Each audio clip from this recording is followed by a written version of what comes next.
Halo teman-teman, ketemu lagi di drama sekitar kita. Oke, di cerita kali ini ya, ini judulnya pacaran sama rekan kerja tapi nggak direstui keluarga. Aduh, aduh ini kok udah bikin sedih ya judulnya ya. Oke, halo teman-teman, aku mau ceritain drama hidupku yang bikin hati aku sakit banget. Ini tentang hubunganku sama rekan kerja yang akhirnya kandas gara-gara nggak direstui keluarga. Jadi ceritanya aku udah lama menutup hati, kurang lebih 2 tahun. Banyak yang deketin, tapi aku nolak karena emang nggak ada rasa.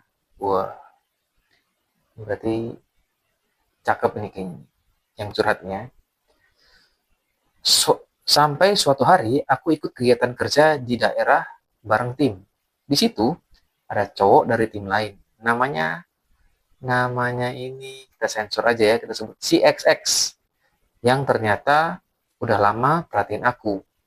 Katanya dia ngerasa aku kelihatan sedih dan murung. Kita lalu bertemu lagi di kegiatan berikutnya. Dia minta foto berdua setelah kita foto bareng tim. Kayaknya emang suka sih. Aku sih oke aja. Tapi ternyata dia simpen foto kita di meja kerjanya tanpa aku tahu.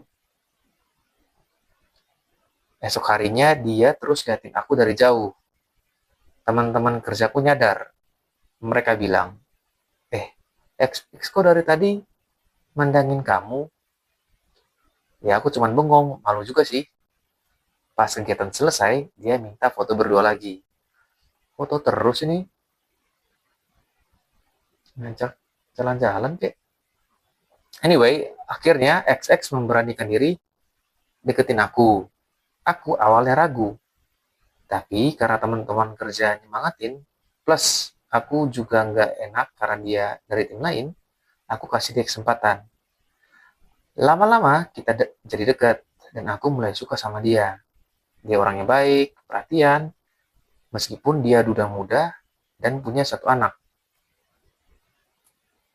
Dia juga masih pegawai kontrak, tapi aku nggak masalah sama statusnya. Aku juga nggak peduli sama latar belakang pernikahan dia sebelumnya. Katanya sih, dulu nikah karena kepepet. Orang tua XX juga baik sama aku. Kita bahkan udah rencanain nikah akhir tahun ini. Aku seneng banget, udah ngebayangin masa depan bareng dia. Kita udah bahas lamaran, rencananya pas sebelum lebaran. Mamanya XX bilang XX akan ke kota untuk melamar aku. Aku janji akan menjemput XX di bandara. Oh, oke, okay. Jemput supaya ke rumah gitu ya. Tapi, jeng jeng jeng jeng, drama dimulai. Pas aku sampai di bandara, mamanya telepon aku bilang lamarannya ditunda. Lah, gimana bro? Hari H nih. Alasannya keluarga mereka takut XX buru-buru nikah terus cerai lagi. Aku bingung banget. Ini kan hari H lamaran. Ayahku juga udah tahu mereka mau datang. Aku pulang sendirian. Cuman bilang ke ayahku kalau lamaran ditunda. Ayahku cuman senyum tipis.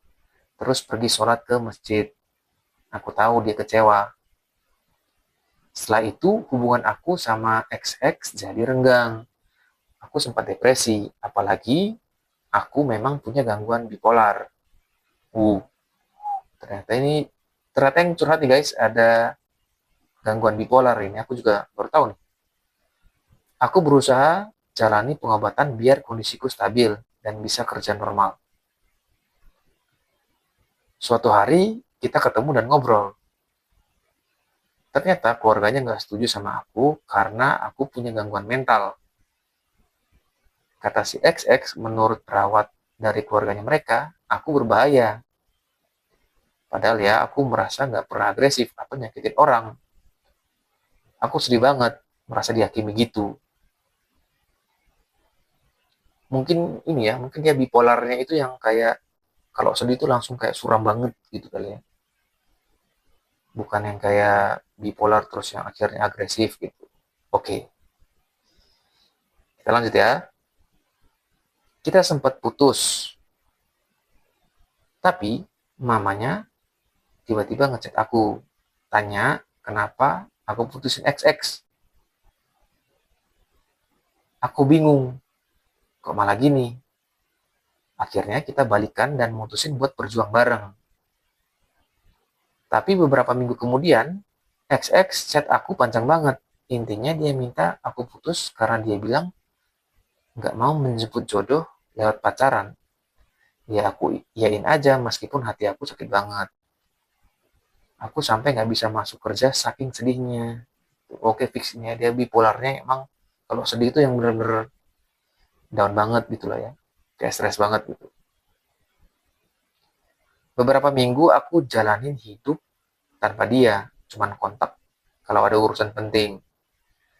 Tapi belakangan aku baru tahu dari rekan kerja kalau XX putusin aku karena dia udah coba 3 kali nyakinin orang tuanya. Tetapi mereka tetap nggak ngerestuin kita. Aku langsung merasa, oh ternyata aku nggak layak buat diterima. Aku kesel banget karena XX malah nyeritain ini ke orang-orang kantor, bukan ke aku langsung. Aku minta dia buat nggak ceritain urusan kita ke orang lain lagi. Setelah itu aku benar-benar putus hubungan sama sekali. Dan aku menutup hati lagi. Trauma banget sama pengalaman ini. Mungkin aku bakal milih sendiri aja ke depannya. Gimana teman-teman? Aku harus gimana biar bisa move on nih? Wow, wow, wow, wow, wow. Berat, berat bosku. Teman-teman gimana? Bisa ya? Komen di kolom komentar. Menurut teman-teman gimana kalau misalnya posisinya seperti itu? Gimana caranya biar dia bisa move on ya? Wah, tapi ini menurutku salah satu dua yang salah sih menurutku ya.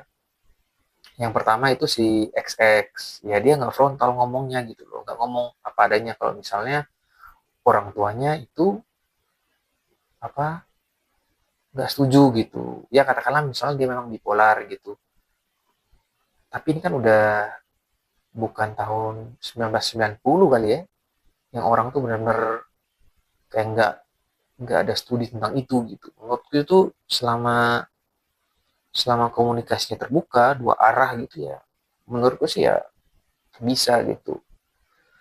Tapi kayaknya si XX ini kalah mental sih sama ibunya gitu kali ya. Nggak tahu ya.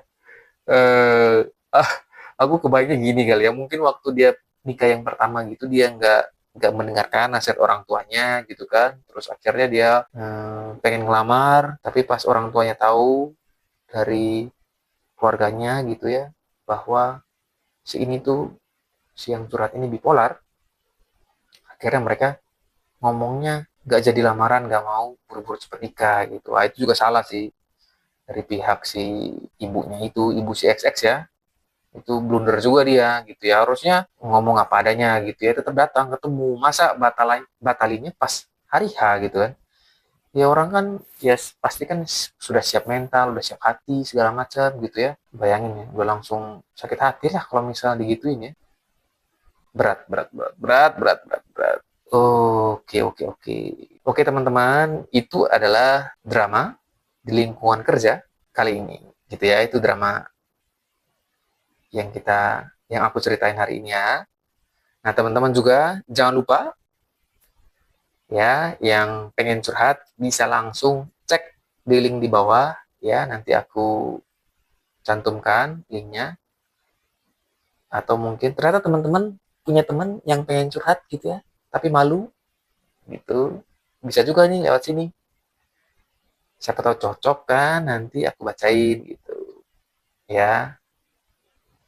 Tapi jangan pendek-pendek, baru 2-3 kalimat langsung selesai gitu ya.